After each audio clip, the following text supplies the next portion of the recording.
I will show you how to create your first term base in Wordbee. So once you're in a home screen of Wordbee,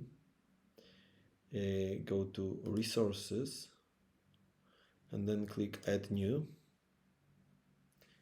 and create a new empty database and select Terminology Database. Then select Source and Target languages for the term base,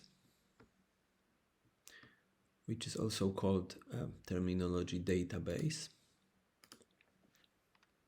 Name it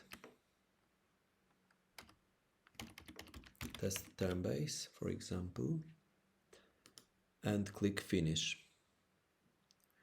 Once it is done, then you can open the term base in an editor.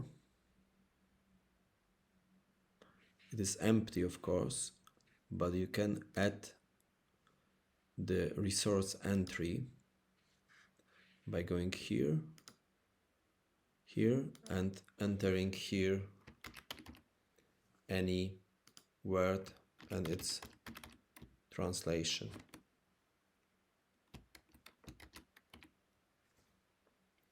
And click Save and Close. Once it is done, then you should be able to see your term in the Terminology Database. Thank you.